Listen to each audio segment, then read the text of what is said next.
You know Graybar for electrical parts, but there's one more thing you may not be thinking of us for that can help maximize your next project's total value. Our pre-project planning services are designed to help you win the bid, save on labor costs, and keep your installers productive across your entire build.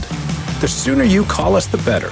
Because when we're there from the beginning, we can anticipate your needs and help you solve problems before they become problems. Yep, Graybar does that.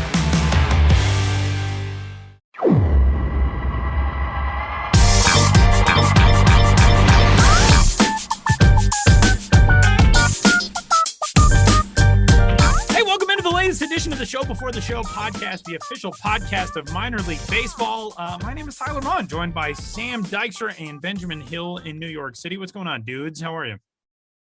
Good, Tyler. How are you? I'm fine. It's snowing here. It's cold. But you know, that means that we're closer and closer to minor league players reporting to spring training, and we're getting set for that coming up here in the next few weeks. And you know, it's a fun time of year in that regard. Ben, what's going on? Well, you know, every time you say, "Hey guys, how are you?" that's a cue for either samurai to speak samurai. But every time we have two samurai actually in behind Sam and Ben, and either of them could have spoken too, but they didn't. Exactly, just standing there. And I don't mind that Sam speaks first, but I think it just started that Sam would speak first, and then now I get to the point where I always do not speak and let Sam speak first, so that there isn't that awkward. We both speak at the same time. Right. But having now acknowledged this pattern, I think in the future, I might try to sneak right in and say hello to you first before Sam says it. Ben's trying to elbow me out is essentially what's happening. Someday we're going to do an episode where I say one of you is there and the other one and I are just going to have a conversation, and it'll be a mystery to the people listening as if the third person is actually there or not. We're going to do some experimentation on things like that. Sounds very fun. We got a lot of fun stuff to cover on this week's episode of the Show Before the Show podcast. Hunter Horenstein from the Myrtle Beach Pelicans will join us coming up in a little bit. We're going to be talking minor league promotions in 2022, and we're going to have some fun with that conversation. But before we do, we're going to have some fun, just the three of us talking about the close of January as we get there, which is coming with a much anticipated rebrand by a franchise in Texas. The Sugarland Skeeters are on the verge of becoming the Sugarland something else. And there is a really kind of quirky and weird and interesting thing going on Sugarland social media, which I was not aware of until Sam sent this to me this morning. The Sugarland Skeeters mascot is Swatson, the mosquito, which, like, you know, you're a mosquito and you have SWAT in your name. That seems kind of dark. But Swatson's just like he's off gallivanting around the world right now. Sam, what's going on with this? Yeah, so as you mentioned there, Tyler, we know coming up over the weekend that the Sugarland Skeeters are going to be changing their name. We talked about it before. We're going to get into more detail about the name change once it's actually out there and live, and we can talk about looks and logos and all that kind of stuff. But I just thought this was so funny that because they're not going to be mosquito based anymore, they're not going to be the Skeeters. It seems like they're going to be changing their mascot. But instead of just announcing a changed mascot, they've kind of put him out to pasture. And I don't want to say put him out to pasture or like send him to a farm upstate as if upstate Texas exists, but it's just like such a mosquitoes. They sent this one mosquito to a farm upstate. He can buzz around the cows all day long. Instead of just like announcing a new mascot or whatever, or just putting this guy in storage, they've created this elaborate backstory for him. And I don't want to like put the curtain up on this. We can play into it if we want, but apparently he was sent around the world. He got a ticket to travel the globe. His first stop was apparently New York City. I didn't see him, Ben. Did you see him walking around? The picture was from Times Square, which isn't too far from here. No, it isn't. I did see a gigantic, bipedal mosquito, but I just thought it was, like one of those Elmo type characters you take pictures with. I was going to say, it's the standard Times Square character. That's just another day on the F train for me. But yeah, so let me just read you his postcard, just because I want everybody to kind of hear this. In the voice of a mosquito, Sam. I don't know if I have the buzz in my voice to really make that happen. Just imagine it at home. If you want to play with it with some effects and make it sound like a skeeter, you go right on ahead. To my friends and family, These past few days on vacation have been an amazing experience for this mosquito. I've spent my entire life in Sugar Land, and while it will always be my hometown, it's time for me to start exploring what else is out there. I also discovered the relative that sent me the ticket for this trip, and I am most, Moest, referencing another Sugar Land mascot, Mo, excited about meeting up with him next. I'll get to spend some much needed time connecting with my brother and look forward to our new adventures together. Thank you for all the support and love. I will miss you all so much until we meet again, Swats. It's like very emotional. Yeah, I kind of want to cry, but also it's like No. a mosquito mascot. That's just like, I will miss you all so much. There's something about the story that really is hit Sam particularly hard. He said to me today, we really need to talk about this. There's a lot going on in the world, but you have to decide every week what you're going to talk about that matters most. And Sam was like, we have to talk about the mosquito who got a trip around the world and is sending postcards. That's wild. Listen, we can get to climate change and everything that's, all the issues with the world next week. But for some reason, I just thought this was so funny and also, like I said, deranged and just weird. And it's going to stick with me, I guess. I might be the only person, apparently. No, One of I think listening to this, they will have it stick with them as well. And Yeah. you probably hear from people who say, thank you for spotlighting this issue that the mainstream media was ignoring. Refuses Not to just the discuss. mainstream media writ large, but even the mainstream minor league baseball media. It's true.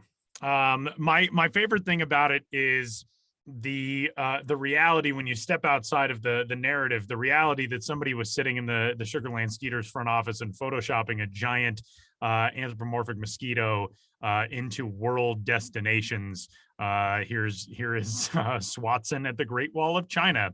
Here is Swatson in, I don't know, Petra, Jordan, or Alexandria, Egypt, somewhere, standing in front of big giant carved Egyptian looking, what would those be? Friezes, whatever's carved into the side of a rock. Anyway, then there's Swatson on a beach. And it's just like, this took up a substantial portion of somebody's workday, and I love it.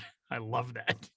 And the fact that there was a photo shoot for this. Right. Right. Because they're in the shot where he's on the beach, he's got like a very festive beach hat and like a Hawaiian print shirt on. So it's like, all right, we got to get those Swatson pictures ready for the Photoshop jobs of being around the world. It was pretty cool.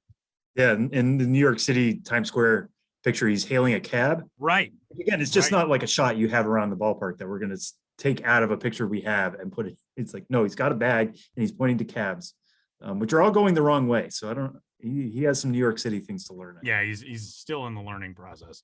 But big stuff is coming up from the Sugar Land Baseball Club this weekend. Saturday, they will be unveiling the new identity, and we are excited to bring you all of that coverage at MILB.com.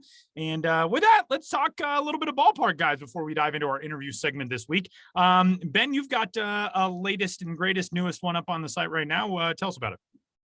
Yeah, my most recent addition is Jackson Field, home of the Lansing Lugnuts. And that was a fun one to write. I was there last for the 2018 Midwest League All-Star game, which is a really unique experience.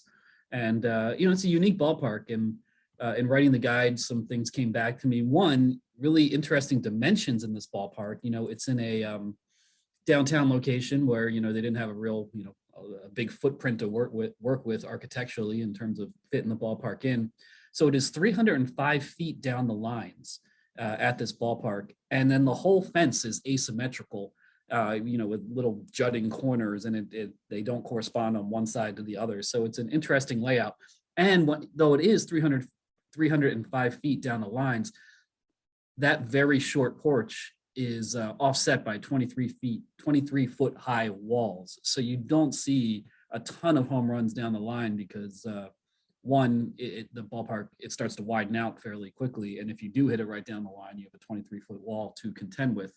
Also interesting in the outfield, and this was something that was built about 5-6 years ago, there is the outfield lofts apartment complex, and that is the backdrop for this ballpark, is this 84-unit apartment complex that looks directly out over the ballpark, with interesting colors and distance markers on the building. It's 507 feet to hit one side of the apartment complex. It's 400 and some feet to hit a different side.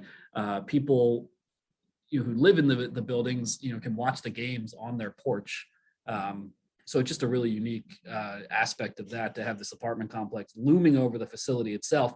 And it's essentially on the concourse, this apartment complex. So the concourse level of the complex is not the apartments themselves, but it's new group areas in the facility as well.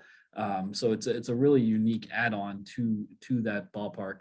And so it's an interesting ballpark if you've never been there. Quirky dimensions, quirky architecture, a ballpark loft. I mean, if you visit Lansing and like it so much, check for availability at those apartments, and then you can live there and, just do your own thing all the time. You don't need season tickets. Just go out on your porch and watch a game, and, turn friend of the pod, Jesse Goldberg Strassler, on the radio, and just take it all in.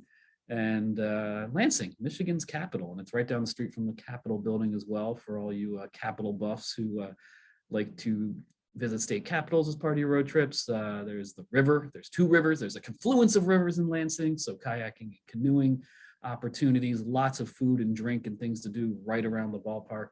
And so visit Michigan's capital, check out the Lansing Lugnuts. If you were owning one of those apartments and you wanted to turn into like an Airbnb or something like once a month, would you include price of tickets just like in your price? Just saying like, hey, you are getting a free baseball game out of this. I don't think I'd add like $14 because you don't have to pay $14. I'd say like the perk here is you don't have to pay for the game. And I'm not going to pass that cost on to you, or that perceived cost. I'm just saying that's a good idea. I mean, that'd be a good Airbnb, especially, sharing the team's schedule on the Airbnb listings and say, hey, you can watch a game, you can listen to Jesse Goldberg Strassler on the radio, and you can explore everything the Michigan State Capitol has to offer. That sounds pretty cool. My latest is not the state capital, but it is the largest city in the state of Nebraska, and that is the Omaha Storm Chasers. And that's actually kind of a lie, because Omaha, as a franchise, does not play in Omaha proper, but they do play in the Omaha metropolitan area. I was talking with Marty Cordero, who is the team president of the Omaha Storm Chasers, and he said, yeah, we're kind of, the New York and Jets and Giants don't play in New York City. They play in a totally different state, but still part of the same area, and they're referred to by the same name.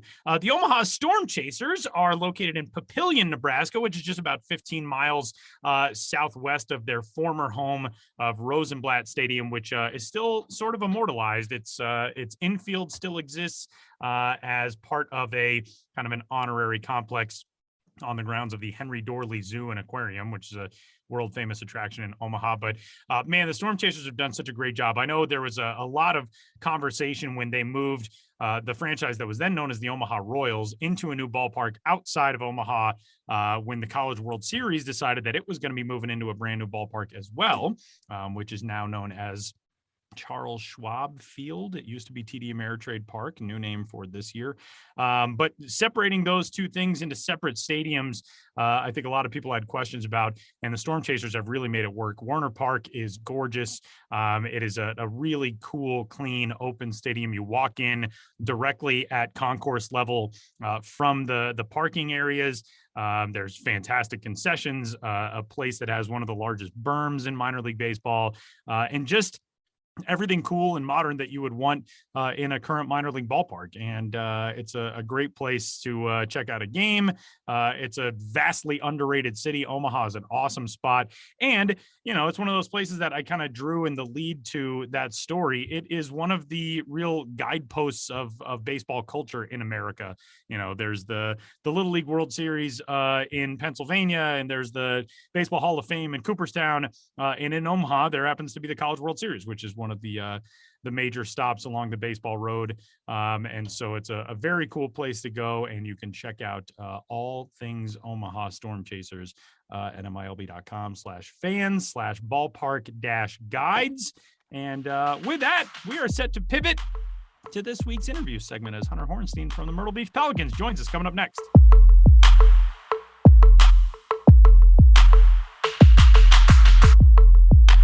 It is late January, believe it or not, and...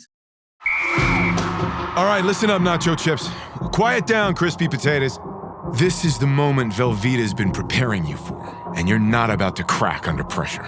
Today's the day to go all in on the drip. Velveeta's Heat and Eat Queso is the MVP of any game day spread, so stick by them, and you'll be golden.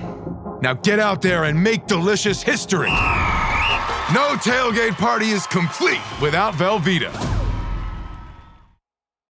Here on the Show Before the Show podcast, we're thinking about promotion schedules. What exactly is going to be happening at minor league ballparks in 2022? We've seen a few promo schedules trickle out, but not too many thus far. And myself, Ben Hill, Sam Dykstra, Tyler Mon, we were thinking, hey, let's come up with some ideas about what we would like to see promo-wise at minor league ballparks. But more than that, we said, let's talk to someone who actually knows a little bit more about this, who actually does it IRL, which stands, I'm told, for in real life. So to talk to someone who does minor league baseball promotions IRL, we have from Myrtle Beach, the Pelicans, Director of Fan Engagement, Hunter Horenstein. Hunter, thank you for being here today with us. No, thanks y'all for having me. Great to be here. And as I mentioned before, and I'm sure you're aware anyway, it is late January.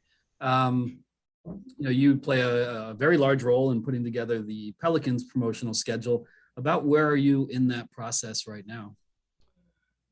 We are in the midst of it.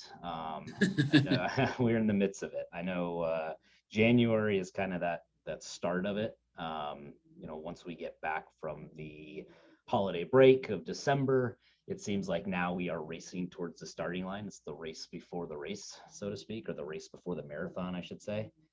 So we're in the midst of it. There's a few things that we're working on that are done. There's stuff that's getting done, and then there's things that probably need to be started right now. So we're kind of all over the map a little bit, but that's the fun part of this. And things are moving, things are happening, and once we get to March is usually when our promo schedule traditionally here in Myrtle Beach has come out. I know there's some teams that have already put theirs out, and that's awesome. For us, it's usually about March. That kind of coincides with the single game ticket sales. So by the time we get there, we'll be ready to rock and roll, and at least what we start with, because as I'm sure everybody knows and understands, that what you start with isn't necessarily what you go through with the season. And sometimes things happen and you pivot or things fall in your lap. And so it's just about getting ourselves as prepared as possible, but we're doing some good work, and things are rolling right along down here. So it'll be over a month before you reveal your promo schedule, and no spoilers, of course. But are there any promotions that are you're particularly excited about this year, or that seem really fresh or new, or that you think is really going to engage the front office staff in executing it, and excite hopefully the fans coming out to enjoy it?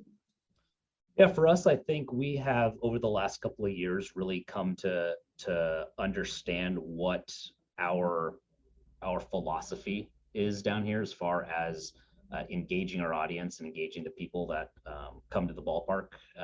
Myrtle Beach is a little bit different in the sense that, yes, we have our locals and we have our season ticket holders that come out here, but by and large, it is a tourist market, and you have new people and new groups of people coming to the ballpark every single game, every single homestand, and that really offers a unique opportunity to put on a different show or a more exciting show every single time out. So we really have invested heavily in the last couple of years with our in-game show. Whether that means getting nice, super, almost movie quality costumes for our promo team, rehearsing skits and having plants and stuff like that in the stadium, doing actual full stadium activations rather than just a couple of contestants. We've had ourselves, really invest in the experience at the ballpark, whether it's the new lights that you're seeing now popping up around with different organizations. We installed fire cannons a couple of years ago to add to that experience. Even things like more decorations, more balloon arches and things inflatables. That's kind of where we're at now here in Myrtle Beach. We're really about the full immersion show. It's taking a page out of that Disney playbook, where everything is about the experience, and that when you come here, you're going to have fun. Way back when, my very first general manager, when I started, and this was in indie ball when I started, had always told me, the goal should be a family walking out of the ballpark saying, man, we had a great time. We can't wait to come back. Oh, by the way, what was the score? Who won the game? And that's the case with every team. But we really take that to heart down here, because there are folks that are coming here on vacation, and we are just one piece of their Myrtle Beach vacation experience. So for that night, we're going to be the best piece, and we want to be the best part about their vacation, so they come back year after year. So promotional wise, yeah, we have some giveaways that we'll be doing this year. We have done the appearances, but for us, it's really about this full immersion. How can we make you feel like, yes, you are going to Dinosaur Night here, or yes, when you come to Derby Eve, it is the Derby. Yeah, it's that kind of stuff. And then on top of that is the community-based initiatives, the deaf awareness nights, the mental health awareness nights, the recovery awareness nights, where we can really impact our community at a local level, and give back to the people that have supported us over the last few years. Yeah, and I really like what you were saying there about specifically Myrtle Beach, and I don't think a lot of people think about that necessarily with a lot of these minor league clubs and what you guys have unique there as a tourist city. But speaking more broadly, to kind of step even further back, so much of what we talked about last year was just kind of dress rehearsal and everybody getting back to the minor leagues. Now it seems like everybody's kind of getting their foothold again. In discussions you've had maybe with other front offices or just industry wide, what do you feel like are some of the themes going into 2022 from a promo aspect? I think you're seeing a lot of like the internet memes kind of come into life a little bit. You're seeing a lot of those topical conversation discussions coming to life. Frankly, I'm shocked we didn't see, and maybe we did and I missed it, but frankly, I'm shocked we didn't see a Tiger King style promotion last year. You might see something like that. God forbid we see a Squid Game type of promotion this season. But no, that when you talk about talking to people within the industry, we have those group chats that span 4, 5, 6, 7 different teams, and these are people who are it never stops for them, right? They have that creative juice going all the time. Something I'm quite jealous of, actually. But it always seems like there's something that you can play on, whether it's the topical stuff, it's the pop culture, it's things that are happening in the now, and y'all have been around long enough to have seen kind of the progression, the evolution, I think, of promotions in minor leagues, whether it's characters that come out, whether it's giveaways and trinkets and tchotchkes and things like that, but now I think you're seeing a lot of topical pop culture, and almost that meme culture kind of come to life at the ballpark, and things that get people talking, not just in your community and in that market and that ballpark, but also online. I think that's a huge thing too, is capturing that online attention, because it certainly is fleeting. So when you grab it, you gotta try to take advantage of it as much as you can. Hunter, how do you balance, especially nowadays, the shelf life of things is so short. If you announce a promo in March, by April, people could have forgotten completely about, Tiger King is kind of a good example, because everybody watched Tiger King for a couple of weeks. If you were a minor league team and it was a normal world in March of 2020 and you announced, all right, we're doing Tiger King night, by July, I feel like people would be like, oh, right, that show on Netflix that I completely forgot about. How do you balance that these days with how there's such a short shelf life for everything in pop culture, but you have to be able to kind of roll with the things of the moment? Yeah, that's a great point. Yeah, and I honestly, I don't know if there's a perfect answer to that. One thing that we tell each other down here is that if we're not going to be first to the party, you almost, is it worth even trying at that point, right? If this isn't something, like you said, that's relevant in 2-3 months, does that make sense? I think there's a good balance of having certain things that you can always kind of go to the well to. Your Christmas in July, for example, that's something that you can go to the well to. So balancing your promo schedule to include one of those, maybe you include a Halloween night, because that's going to do well, that your Pirates and Princesses of the worlds. But then you also have to give yourself that wiggle room, because something might pop up. Something might happen that you need to take advantage of, or that you wish to take advantage of. Yeah, I mean, that's a really good question, and that was a very roundabout answer to No, I to think your I think to it's your very question. fair. But yeah, I think that's kind of, I mean, that's what a lot of folks are trying to figure out, is what is that balance? Because nobody wants to put something out there and everyone be like, oh, cool, or oh, that's 6 months late, and that's the same thing too. I think the more teams also that get involved in social media, it's that same mentality, right? If you're not on that meme right away, if you're not on that trend right away, it's not gonna happen for you. It's almost better to not involve yourself. The running joke on social is that everything's fun until the brands get involved and the brands kill it. You kind of have to think that way, as a team, right? Is it worth us putting this time and energy and effort into something that may not be received well, or somebody may be bored with? So yeah, that's a great point. What's happening right now that we're talking about, the whole perfect example, when Disney Plus came out with all of their Avengers things, right? And I know this is different because we have a deal with Marvel now, but if you were to try to do something like that in the summer when all of these shows come out in the fall, what does that make as much sense as if you tried to capitalize on the latest season of Stranger Things that comes out in July or what have you? These are just throwing out examples, but yeah, that's a great point. And I don't know. I think also you throw it around to the people that you work with, or within the industry. That's when you throw it in the group chat. Hey, does this make any sense? And then you hope everyone tells you don't do it. I think prior to the Marvel deal, somebody should have done like a knockoff brand superhero night where it's just like superheroes that are sort of, you're getting the rights free superheroes. Yeah. Like it's not Wolverine. It's like a guy named Badger who just happens to like dress sort of similarly. The mystery men of Marvel. These aren't the Avengers. These are the This is revenge getters. Yeah. Sergeant Hunter, United States. Yeah. Pencil Man and Son of Pencil Man. Admiral North America. Yeah. Hunter, is there a promotion that over the last few years, your time in baseball, do you remember either being really excited about and then people showed up and they didn't really get it, or the flip side of that, something that you kind of planned, on short notice or on a whim and maybe didn't throw a lot behind, and all of a sudden people show up to the ballpark and they're just nuts for it? Does anything stand out that way?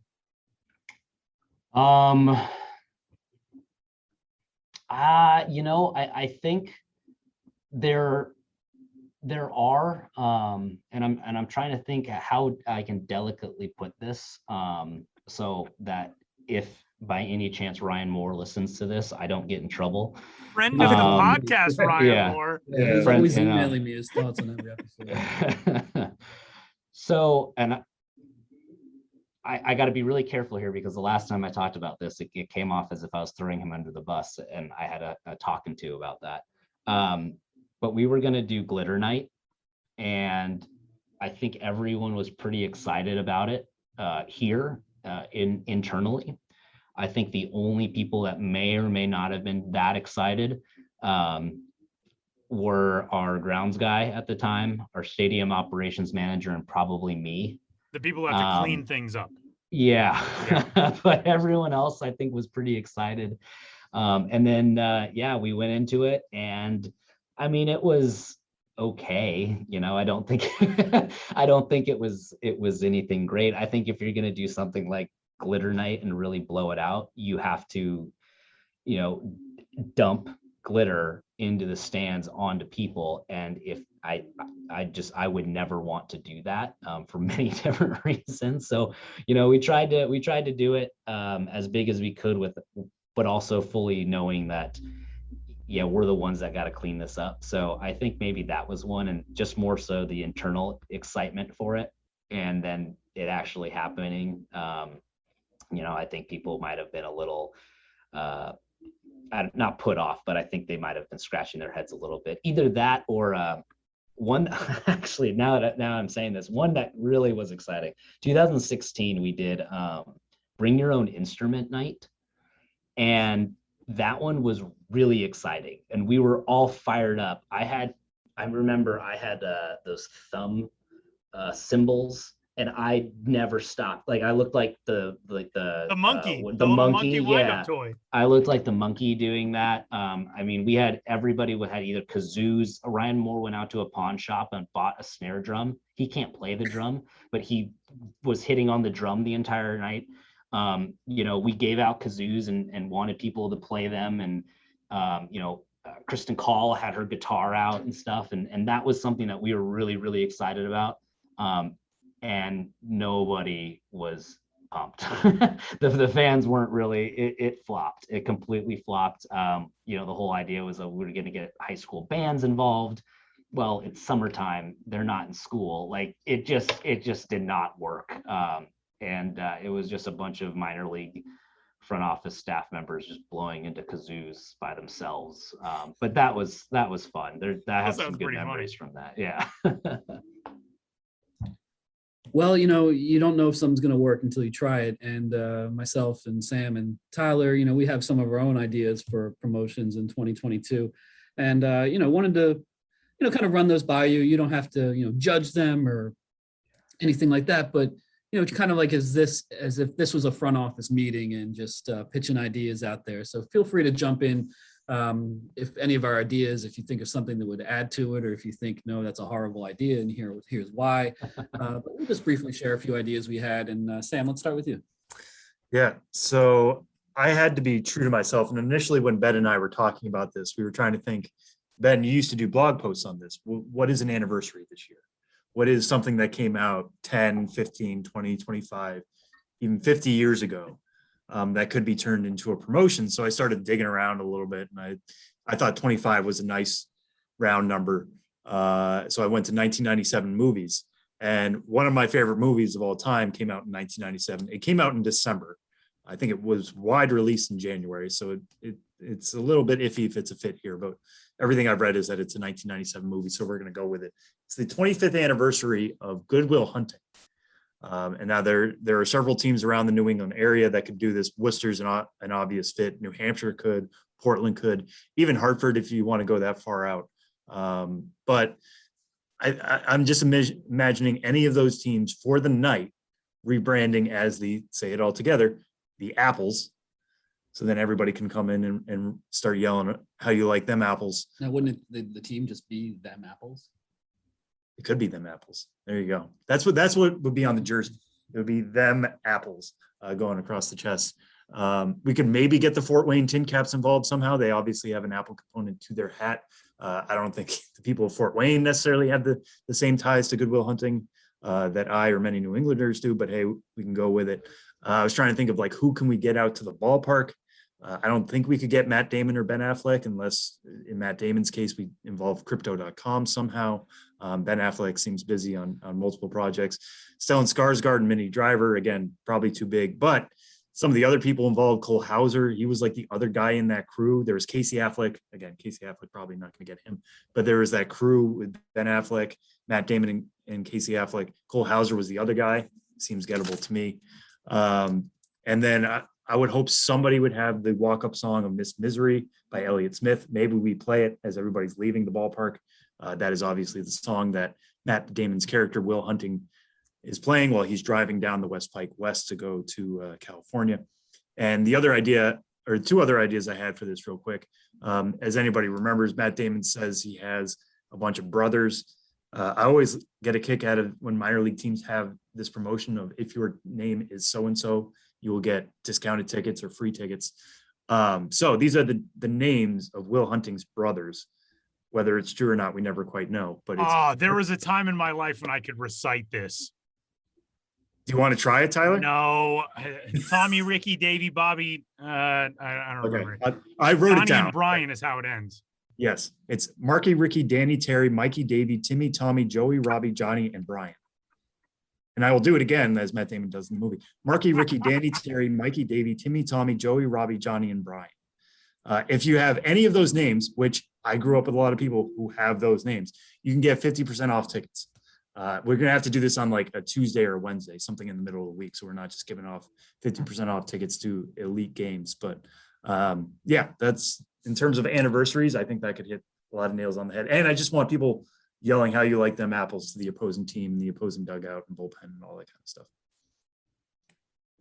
So Ben, yours is similarly Hollywood themed, right? Yeah, well, related to yours, maybe you couldn't get Matt Damon out there, but you probably could find someone named Matt Damon just somewhere. Yeah, that's I'm what I sure was gonna members of the say. Damon Just or Affleck find- family might be That able is to true. Find people like find it. Does he have like a second cousin? And just be like, we didn't get Matt Damon, but his second cousin, twice removed, pizza delivery driver is here. Like this guy once had a class with Matt Damon. He's gonna be able to ask some questions about it when he was in school or something like that. Just Right, something yeah, we could just get obscure, people from ridiculous like Damon's that. neighborhood to go to the game. One other thing I wanted to throw out real quick, I actually forgot it. I was gonna have speed dating in the corner. Just set up a side somewhere, in the, if it's in Worcester, over by the Worcester Wall. They have some nice tables set up over there. Just so you could say you both went to the game, unlike Robin Williams' character in the movie, and you went to see About a Girl. So there you go. That's all my very good. It's all very good. Could you do class? What is the class in the classic bar scene, the My Boy's Wicked Smart scene, where he's saying, you learn that in your, was it geology or what is the class that they're talking about? It's a history class of history. some kind. Gonna come back You in should- here regurgitating Gordon Wood. Yeah, I don't know if Gordon Wood is, but you can see if you could get Gordon Wood out. Do a pregame history class or something for fans. Or if his point in that scene is to say I got the same education you did. Yeah, anybody have With some $1.50 in late charges to the public Yeah, library. exactly. Yeah. So if you bring your library card, Yeah, you could waive also get people's 25% late off. charges. Yeah. We're a good group here at this. Okay. Yeah, and mini driver can't get hurt, but you could have like a mini driver between inning contest where it's like kids on, I'm just saying, tight if we want to cars. stop the competition now and just go with my idea, I'm not going to say no. Well, But no, Ben I don't wrote up think like so. several I don't notes think on so. his. I wrote a thesis on this. No, I was looking also at pop culture promotions, anniversaries, and I realized that 2022 is a big year for Sylvester Stallone, arguably the most popular actor in the entire world. I'm a big Sylvester Stallone fan. But 2022 is the 40th anniversary of First Blood, the first Rambo movie. It's the 40th anniversary. Also, big year for Sylvester Stallone, 1982. He had First Blood and Rocky III come out, both in that calendar year. And then in 1987, a lesser known movie, but it's the 35th anniversary of Over the Top, his arm wrestling theme movie. And it's the 30th anniversary of 1992's Stop or My Mom Will Shoot, starring Estelle Getty, which is definitely lesser in the canon, but another one you could have fun with. So I just thought about, let's just celebrate Sylvester Stallone at the ballpark based on those anniversaries and call it Over the Top Night, was celebrate an over the top celebration of Sylvester Stallone. Not necessarily that we're celebrating the movie Over the Top first and foremost, but that's a good title, Over the Top Night. A lot of his movies are over the top. I could talk a lot about a lot of his movies, particularly First Blood, which I truly think is one of the greatest movies of all time, in my top 5.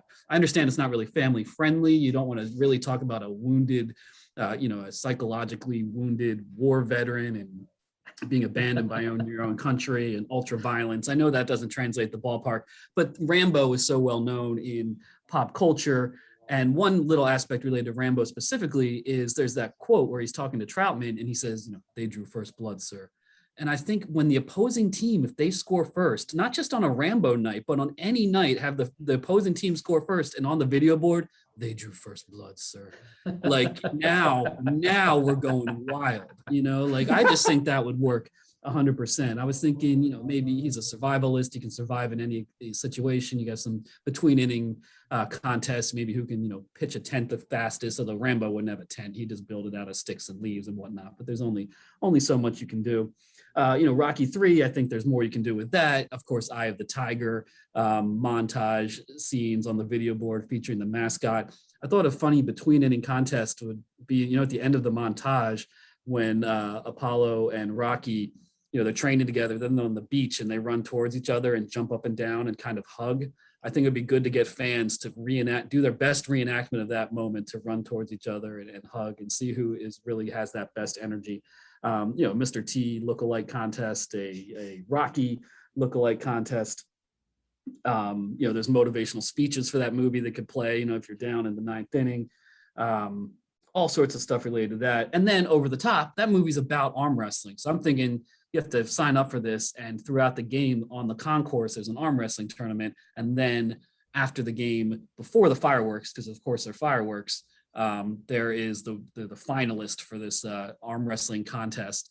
And then of course, the fireworks themselves are Sylvester Stallone themed with, various Rocky songs, Eye of the Tiger, of course, the theme song from Rambo, from First Blood that plays in the credits. I do believe later on Frank Stallone sings some of the songs related in the movie. And then of course you can get some Norm Macdonald clips going with, you guessed it, Frank Stallone, which you always used to do on Weekend Update, that sort of stuff. And then Stop or My Mom Will Shoot. I don't know how much you can really work in there, but I was just doing a little research on that movie. One, it has a ridiculous plot in that Estelle Getty is his mom, and she tries to clean his gun with bleach and ruins it. So then she has to go buy him a new gun, and she buys an illegal gun from illegal dealers, and one of those dudes get murdered in front of her. And then the dude who murdered this guy has to come after the mom. And I'm like, what kind of crazy movie is this? And Sylvester Stallone hates it. But the reason he signed up for it is because there were rumors that Schwarzenegger wanted the part. And he was like, oh no, that's my movie, not Schwarzenegger. And then Schwarzenegger was later like, yeah, I just said that so he'd do it instead. Like, bam. Great movie. So I don't know how to work that in. I'm just getting too excited about Sylvester Stallone. But I do think we could have Stop or My Mom Will Shoot between any contests where they're like shooting water balloons at their children with a slingshot or something like that. Anyway, I was thinking a lot about Sylvester Stallone. That's all I got. I could just keep rambling. You gotta, right off the top of my head, I thought partnering with some sort of a local butcher in shop, or in town, and have them bring out the frozen carcasses, hang those in a suite, or hang those in a concourse, and have fans, obviously start working out, punch some frozen meat, and then if whoever does the best workout, I guess, wins some meat from this butcher. I also thought of another Sylvester Stallone movie, The Expendables. That whole franchise is over the top as well. I know he's probably, I don't know if he's the leader of that franchise, but that's certainly, I don't know if you can't incorporate. That's also a very violent series. Yeah, I was running into. I don't know if that's that. Now that I said out loud, maybe not. Yeah, I think you have to go with more of the kind of kitschy, campy side of Stallone, at a minor league ballpark. There's a lot of dark undertones. Oh, the Rambo, dress contests and stuff like that. Have people come dressed as Rambo. I think that you get a bunch of people walking around the ballpark looking like that. That's always a good time. And plus, you said there was going to be maybe a Sly Stallone or Mr. T lookalike contest. Doing a Sly Stallone sound-alike contest, I think would be fun. I think that good. Do that. That would be good.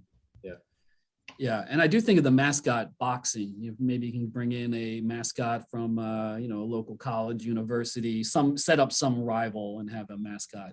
This is perfect for the Rumble Ponies. Their mascot's he's got boxing boxer. gloves on. Yeah, doesn't he? This is true. This is perfect for bingo up there. I'd love to see it. I'd love to see bingo take on all comers. I think we should see more mascot violence in general, but controlled mascot, referee mascot. Work it out in the ring, fellas, ladies, whoever you may be, mascots. Yeah, it's got on mascot crime. Yeah, and I guess to wrap it up, I just say if you haven't seen First Blood in a long time, watch it. It's a wonderful movie. And while Rambo later went on to be kind of identified with this ultra patriotic American jingoistic Reagan era tropes, that first movie has a lot going on. There's a lot of great societal commentary, and it's just such a great little B movie with great action scenes and outwitting the sheriff. And Brian Denny is great as a sheriff, and that movie is just 10 out of 10 in my book. But I'm rambling now. Rambo. Never mind. So I guess we can move on, and there's nothing else to say about Sylvester Stallone. We can talk to Tyler. There's plenty to say about Sylvester Stallone. There really is. We should move on to Tyler Mon. Go ahead. Yeah, I had an idea that I'm still going to throw out there, and it's going to be very self-serving. But when we were talking a little while ago, I came up with another idea, which is that somebody should just do outdated meme culture night, where you invite like the girl who was overly attached girlfriend, or the guy who was bad luck Brian, or like all of like the first generation of internet memes around like 2008. Track I all love those that. people down. I love that. It could be like an education, like Yeah. educate Gen Z night. Right. These TikTokers, but yeah, they don't like, remember you Scumbag guys Steve. don't know what you don't know memes. You don't know what memes are. I was actually, it's funny that's really funny you mentioned that, Tyler. I was talking to a friend of mine who is of that Generation Z. And it was because there was a meme that went out on Twitter that involved the Pelicans and the Fireflies. And they were using something that I had just never seen before. And I screenshot and I sent it to a bunch of different people asking, what does this mean? And I sent out 5, what does this mean? I got 5 I don't knows. And that really scared me because I realized, oh my gosh, I don't know what's going on the internet anymore. But I asked this friend of mine who is part of that Gen Z and thought that I was crazy for not understanding this. And, oh, you're so old and yada, yada, yada. And I said, yeah, listen, trends are quick, memes are quick. And she's like, this isn't a meme. I said, yes, it is. And she's like, no, it's a lyrics to a song. I was like, you don't even know what a meme is. You know what memes are, but you don't actually know what a meme is. And that's when I got frustrated because I feel like that's me. That's the internet is like, that's ours. We grew up with that. Well, the Jacksonville Jumbo Shrimp, I believe, is David Ratt's idea, the director of promotions there. They had I don't know what you call it, the oh my girl. The Irma Gerd girl. Yep. Oh my Gerd. If you don't know what we're talking about here, I know it sounds weird, but they had that woman at the ballpark. No way. Yeah. Oh my God. Yeah, they did. Oh, that's It incredible. was awesome. Yeah. How would you say that, Tyler? Irma Gerd. Gershberms. It's like a girl. It's like for all those young pucks who are listening. I just combined bucks and pups. I don't know what happened there. Young pucks. This is a hockey podcast now. It was this girl. She was dressed in like a Girl Scout vest, and she had like big old-timey like 90s braces. And so the joke was that she had like the rubber bands on her braces, but she's holding up Goosebumps books by R.L. Stein. And the original meme, I think, was just a caption that said, Irma Gerd Gershberms. And then it got transplanted into so much other stuff. But that's incredible. These people are real people, like Success Kid, the little tiny kid who's like pumping his fist. That kid's probably like 20 now. He would be thrilled, I would imagine, to have somebody track him down, or he'd be really annoyed. We just mentioned like all this stuff on TikTok, and now you're seeing the TikToks of those people with their own TikTok accounts explaining the origins of why they're famous, like the blinking guy meme. Amazing. Overly attached girlfriend. And the comments, you read the comments, and it's kids now who are just mind blown. It's like they opened up a door to a secret world, and it's infuriating and exciting all at the same time, because you're finally like, you see what we pay for you, we built this. It's like Drake after the Raptors won the finals championship. We built this. This didn't exist before you. We built this. That is amazing. All right, this is my final idea, and this is the most tremendously self-serving one. We've been joking about this on this podcast. We've hosted this podcast since 2015. We've been joking about it probably since then. No one across the game of minor league baseball has done a salute to podcast night and invited the hosts of the show before the show out to be feted and celebrated at a game yet. And we're just devastated. And so I'm putting that on you now, Hunter. This is your official invite. Yes, yeah, we did it. You actually blew the surprise. I was going to invite you guys as we were recording this here to get genuine reactions. Clearly, that was the whole. That was my long game this entire time. But if I still got spots that I need to fill on our promo calendar, if y'all want to come on down, we'll get you guys. You could record one from the mound if you want. Record one during the game. We could do a live feed. Let's do it. I know for a fact that there is now a Denver to Myrtle Beach nonstop, and those two guys in New York, you could easily get a flight down there. I'm just saying. Yeah, Ben's been Sam and I were saying that talking about. he's coming down. Ben's been telling me that he's got to come back down ever since his trip a few years ago. So I do. That's what I say to everyone every year. Maybe, maybe. Who knows? yeah, I should do that. Yeah, I'd love to. I'd love to clone me so I could be everywhere and bring the joy of me to as many people as possible. But Sam and I were talking about Tyler's idea earlier, and I do think podcast night, of course, we would like to be there.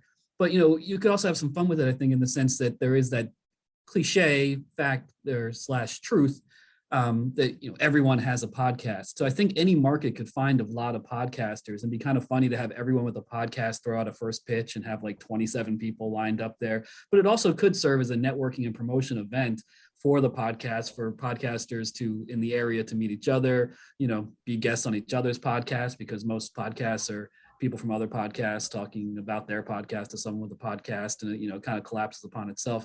But I do think it could be a fun networking event that you poke a little bit of fun at, but also try to grow the audiences, for these hosts and that come to the ballpark. And it's one of the most dominant forms of media right now, and I do think there is something there, all jokes aside. In 2020, we had on our schedule, we had plans to do a Cubs blogger night. So something similar to this is we've kind of recognized that there's about 4 to 5 blogs out there that are Cubs and Chicago sports based that, we're very lucky to be part of that affiliation just because of that brand and that, their existence on the internet. So we thought, let's bring them all out and do something very similar to Tyler's idea here, and try to have them come on out. They could, interview players, staff, fans, do stadium reviews, food reviews. And we've had them coming ever so often. Guys like Evan Altman from Cubs Insider has been out. He's a big time friend of the program down here. And we've made him sing, take me out to the ball game and stuff like that. But our plan in 2020 was to try to do a Cubs blogger night and bring all of them out to one game and try to cement ourselves as the favorite affiliate of the Cubs family. Nice. Well, Hunter, I know you have a whole season to plan, and we've kept you here quite a long time. So unless you just want to keep talking with us, we'll do it forever. But otherwise, let's do it. This is me getting filling out the rest of my promo calendar. We're about to right, meet the podcasters. ideas. We're doing Will Hunting, good Will Hunting now. We're doing Over the Top night. We've got everything now. All right, well, if you do Over the Top night, I will be visiting Myrtle Beach for real. So there's your legally binding contract right here. 2 witnesses. Yeah, there you go. Well. If someone says something on a podcast, then it is legally binding. Well, Hunter Horenstein, Director of Fan Engagement for the Myrtle Beach Pelicans, thank you so much for shooting the breeze with us, giving some insight into your job, giving us some feedback on our ideas. And if you haven't been to a Myrtle Beach Pelicans game, go meet Hunter and check out their entertainment experience. It's one of the best in the game. Thank you so much for talking to us today. Yeah, no, appreciate the kind words. Thanks, y'all. This was a lot of fun, and we'll see y'all again real soon.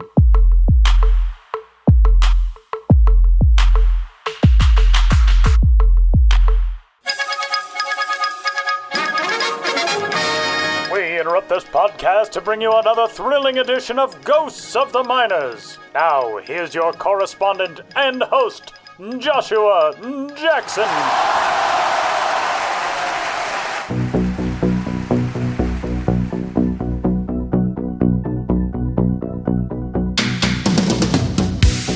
Welcome back to Ghosts of the Miners, in which all of you out there in Radioland must identify the legitimate historical ball club hiding amidst the fraudulent pair. One once tried to be king of the castle. The others are a bunch of monarchy. In the last segment, I asked you which of the following minor league baseball teams did at one time exist. A. The Diamond City Silver Sox. B. The Elysian Field Heroes. C. The Baseball City Royals.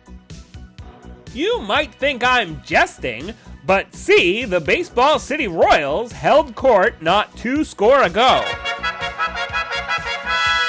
Playing in the Florida State League from 1988 to 1992, as an opponent, the Royals were more benign formality than all-powerful rulers of the circuit.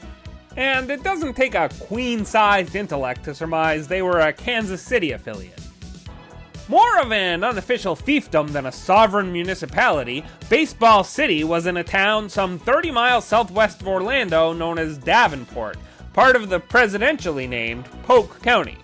The stadium was owned and developed by an amusements company, which made it the crowning attraction of a boardwalk and baseball park on the former site of a Ringling Brothers Museum and Clown College.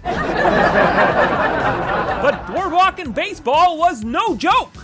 Ted Williams, Don Drysdale, and Mel Allen were on hand for its opening day, in addition to its stadium being home to a Florida State League team and the spring training home of the big league club from Kansas City. The park featured a Wild West show, a wooden roller coaster, baseball carnival games and batting cages, items loaned from the Baseball Hall of Fame in Cooperstown, and a photography studio where for $5 American fans could get their own baseball card made. One New Jersey man with the unlikely name Walt Johnson printed himself up as a Mets player with a .420 batting average. In the domain of the diamond, the Baseball City Royals were subject to many disappointments and could never quite claim the throne. In their inaugural season, they seized 79 wins in 139 games on the strength of Jeff Conine and Kevin Appier, but missed the playoffs and never again counted as many victories.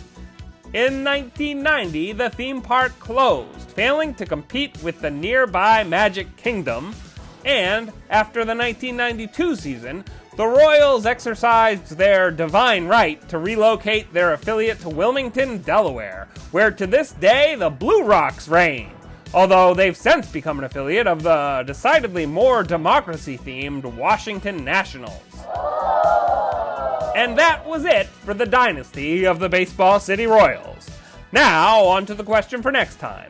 Which of these sodden squads soaked up the good times in the minors of yesteryear? A. The Mount Clemens Bathers. B. The Colgate City Splash. C. The Fox River Dippers. Want to know the answer? Go jump in a lake. Or tune into the next Ghosts of the Miners. But for now, you'll have to excuse me. My producer Ben Hill is trying to learn to cross-stitch, and his questions are beginning to needle me.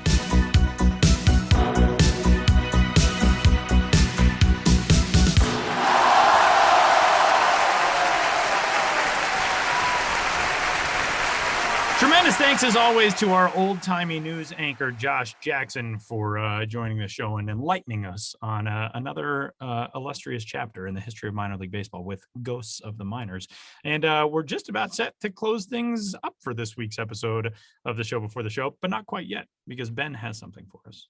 Well, I did something brilliant on Twitter this week, in case you haven't seen it. Twitter at Ben's Biz. I've been watching a lot of Jeopardy the last couple of years, as we all have, I believe. Well, that's presumptuous. Anyway, you all know what Jeopardy is. One of the categories on Jeopardy is before and after. If you're familiar with that category, which combines two place names or people into one clue. And it hit me on Twitter last week. How about a minor league baseball before and after? So I threw a couple clues out there and then asked people to add their own, and they were a lot of fun. So my representative clue, or the one I dropped to get things going, if you guys did not see it on Twitter, I know you religiously look at all my tweets, but if you did not see them, then feel free to answer. But let's call this a $400 clue. A 1990s daytime talk show host that plays their games in a suburb of Cleveland. Oh, Ricky Lake County. Yeah, nice job. Nice job, Sam. The Ricky Lake County Captains. That is correct. That is. Do we have to do our responses in the form of a question? Easily or this is... Yeah. Well, I have only two more written down. Okay. So, all right, now you Very guys, good, what do you want to do? Raise your hands. I'll call on whoever buzzes in first.